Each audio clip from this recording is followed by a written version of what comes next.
아니, 무슨 게임을 하루 종일 하냐고요? 게임만 하면 돈이 나와요, 밥이 나와요? 페인처럼 언제까지 PC방에서 세월을 보낼 거냐고요? 이렇게 매일 담배 피면서 게임만 하면 언제 취직이 될 것이며 가정은 누가 지켜요? 혼자 숨어버리면 마음이 편해지세요? 제발 정신 차리세요. 90년대 후반, 한국의 한 PC방에서 여성이 남자에게 매우 못마땅하게 다그쳤고, 놀란 눈을 한 남자는 아무 말도 못한 채 고개 숙이며 연신 담배만 피우고 있습니다.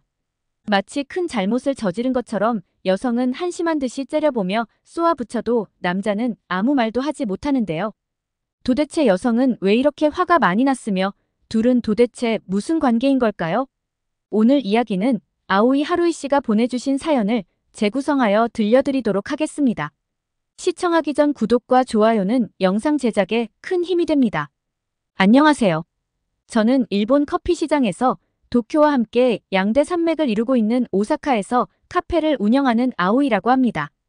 오사카는 요도강을 중심으로 크고 작은 운하가 곳곳에 흐르는 도시인데 그곳 카페 거리에서 조그만 카페를 운영하며 중년의 시간을 보내고 있습니다. 봄이 오는 3, 4월이면 일본에는 벚꽃이 만개하는데 아마 이 시기면 한국도 벚꽃이 곳곳에 예쁘게 피어 사람들이 꽃놀이를 많이 하는 걸로 알고 있어요. 30년 정도 된 것 같은데 벚꽃만 피면 생각나는 사람이 있는데요. 그 시절 저보다 2살 많은, 때로는 친구처럼 지내는 한국인 이재현 오빠가 생각이 납니다. 여기서도 그냥 편하게 오빠라고 부를게요. 90년도는 한국과 일본의 교환 학생이 왕성할 시기였었죠. 당시 벚꽃이 만개한 4월에 한국에 일주일간 방문할 일이 생겼습니다. 사람들이 벚꽃을 구경하고 카메라를 들고 사진도 찍으며 휴식을 만끽할 때 어디선가 음악 소리가 들렸어요. 그곳에는 3명의 사람이 악기를 연주하며 노래를 부르고 있었는데 귀에 익은 익숙한 노래를 연주했어요. 일본의 유명 그룹 엑스제팬의 엔들리스 레인을 연주했는데 발음은 조금 어설펐지만 일본 사람인 제가 들어도 아주 훌륭하게 연주하고 노래를 불렀습니다. 90년대는 일본 문화 개방 이전이었기 때문에 지금보다 일본 문화에 대한 거부감이 많았고 일본 음악에 거부감을 갖는 이들도 적지 않게 많았었거든요. 노래와 연주가 끝나자 저는 크게 박수를 쳤고 그중 기타를 연주하던 남자분이 쑥스러워하며 저와 눈이 마주쳤는데요. 쑥스러워한 이유가 사람들의 호응도 없고 또 음악이 시끄럽다며 지나가기만 할 뿐 전혀 관심을 가지지 않았거든요. 그 사람이 바로 지금까지 친한 친구로 지내는 한국인 이재현 오빠였습니다. 오빠는 감사하다며 인사를 했는데 저도 모르게 노래와 연주가 너무 좋다고 익숙한 일본어로 말을 한 겁니다. 순간 그 오빠는 놀라며 일본에서 오신 분이네요. 벚꽃이 핀 거리에서 예쁘고 귀여운 분이 박수를 쳐주시니 더욱 힘이 납니다. 어머나, 유창한 일본어로 말을 하는 거 아니겠어요? 저는 매우 놀라서 쳐다봤고 그 오빠는 같이 연주하던 분들과 다른 몇 곡을 더 연주하고는 공연을 마쳤습니다. 마지막 곡이 끝나고 재현 오빠는 제게 와서 진심으로 음악을 들어주셔서 매우 감사하다고 했습니다. 한국에 어쩐 일로 오셨어요? 하며 여전히 자연스럽게 일본말을 했는데 저는 그 오빠가 일본어를 전공한 줄 알았는데 일본 메탈 음악을 좋아해 한 번씩 일본으로 공연을 보러 온 게 인연이 되어 일본말을 공부하게 되었다고 하더군요. 음악을 좋아하는 인연으로 저와 재현 오빠는 국경을 초월한 우정을 나누었는데요. 대학에서 건축 설계를 전공하고 졸업과 동시에 취업을 했는데 꼼꼼하고 성격이 활발한 오빠는 회사에서도 매우 인정을 받는 유능한 인재였죠. 일본어가 출중하고 일도 잘해서 일본 지사로 파견을 나와 저희는 자주 만나면서 우정을 나누었습니다.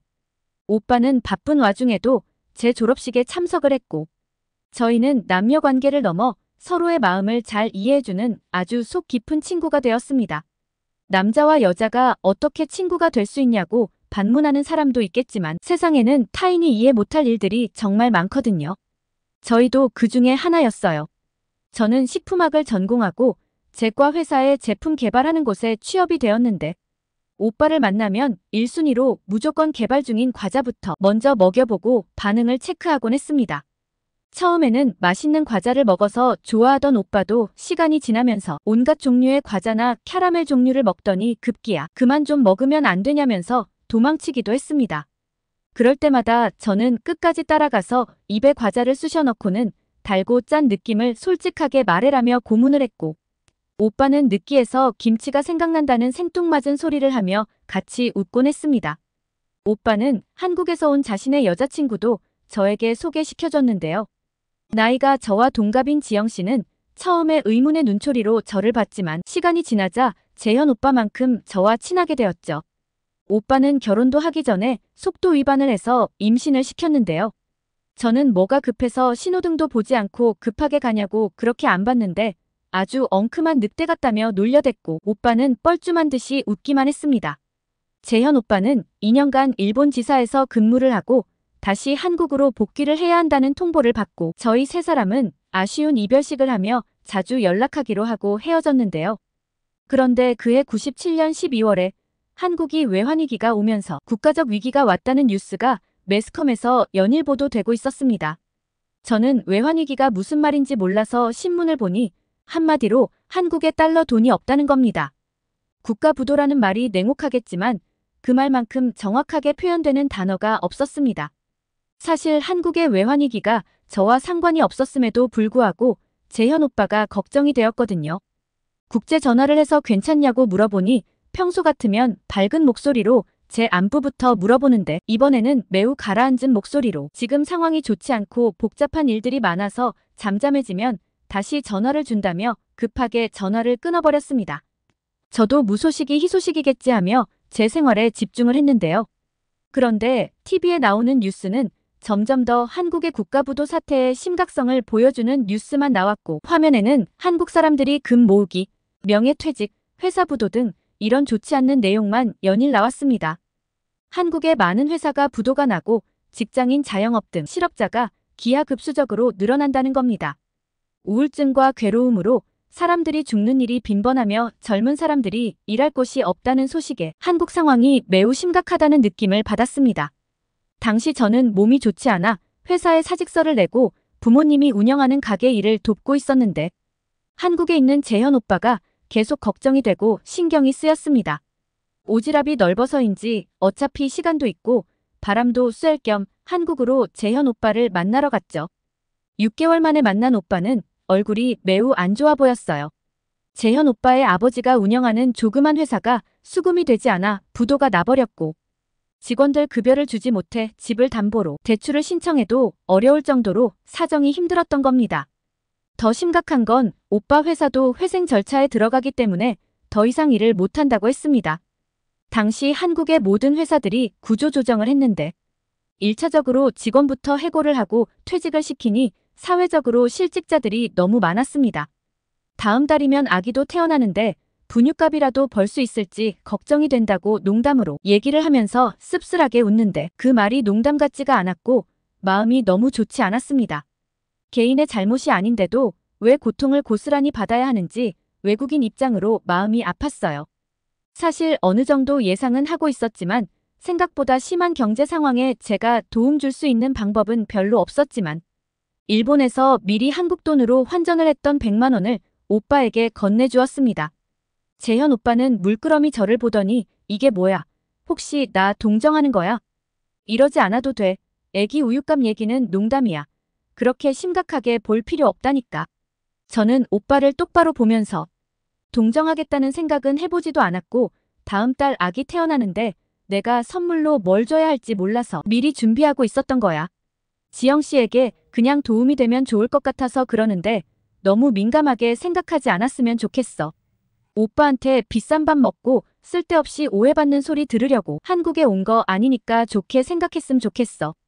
불편하면 나중에 갚든지 더 이상 말하지 마.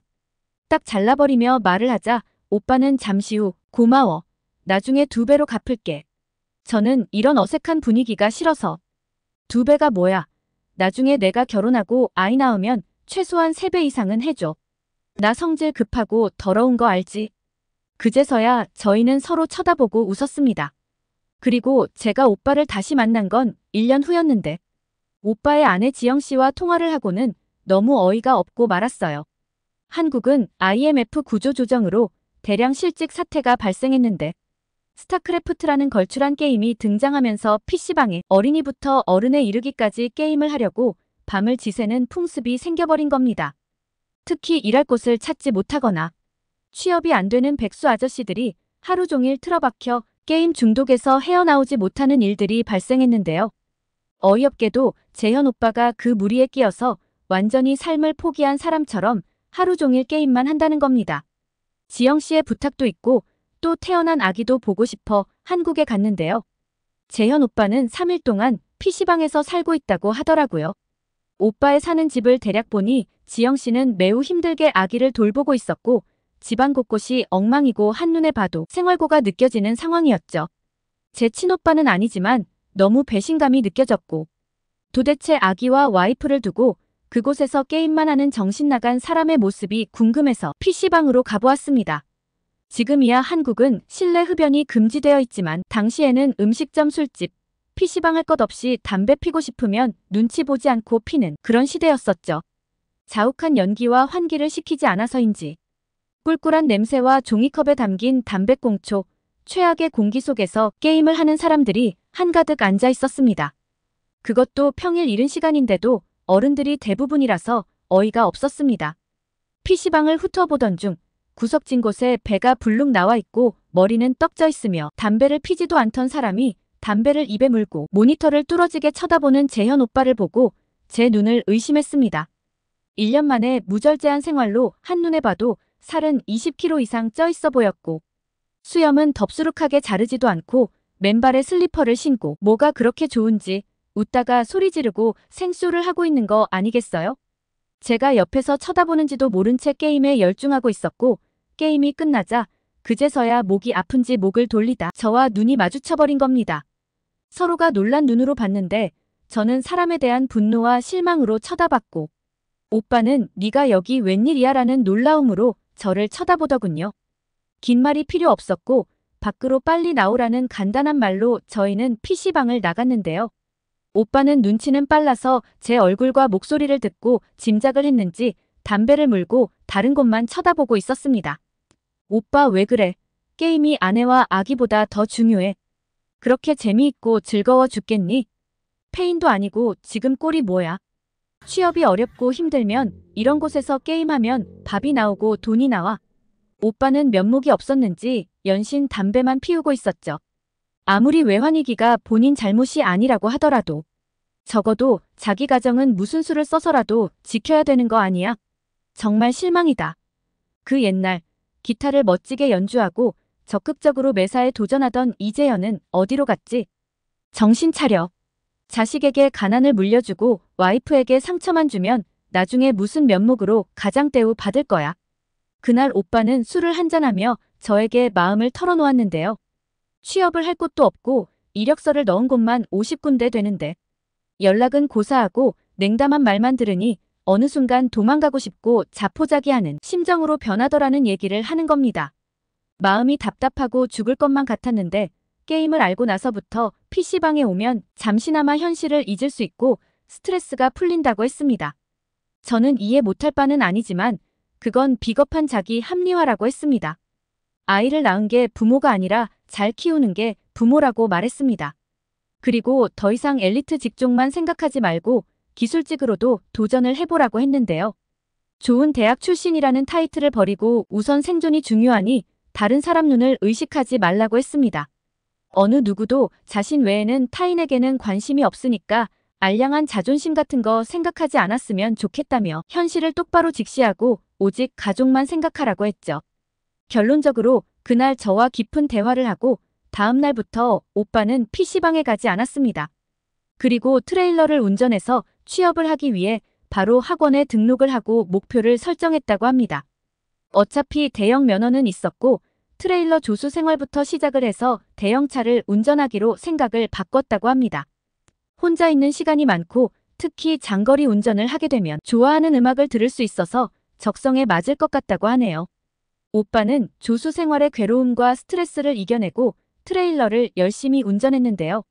의외로 적성에 잘 맞았고 한눈 팔지 않고 열심히 해서 돈도 제법 모았다고 했습니다.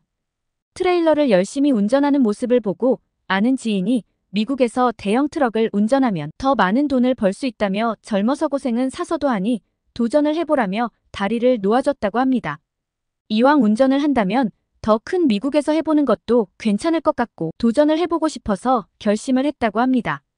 그래서 마음을 단단히 먹고 가족 전체가 미국으로 갔는데 정확하게 10년을 운전하고 다시 한국으로 돌아왔습니다.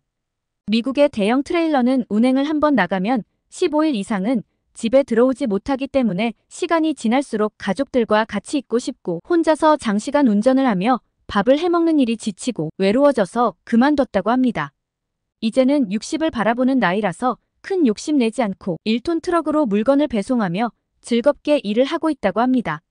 한국과 일본은 1시간이면 언제든지 왕래가 가능해서 저희는 자주 만나서 지난 날을 얘기하는데요.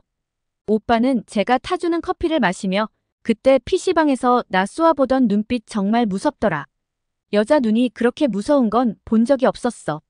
저는 웃으며 일부러 눈에 힘주고 처음부터 레이저 쏘기로 마음먹었는데 사실 나도 심하게 말하면서 혹시 오빠가 열받아서 나 뺨 때리면 어쩌지 하며 속으로 무서웠다고 고백을 했어요. 저희는 함께 웃으며 지난날의 추억을 즐겼습니다.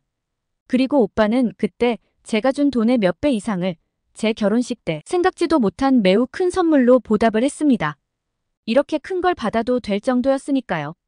하지만 재현 오빠는 그렇게 할 수 있어서 너무 행복하다고 합니다. 성별도 다르고 국적도 다르지만 누구보다 서로를 위해주는 오래된 친구, 멀리 떨어져 있어도 항상 서로를 걱정해주는 친구가 있다는 게 저는 너무 좋고 감사하게 생각합니다. 매년 어김없이 벚꽃이 피는 계절이 돌아오면 그 옛날 기타를 치던 재현 오빠가 생각이 납니다. 저의 얘기는 여기까지입니다. 시청해주셔서 감사합니다.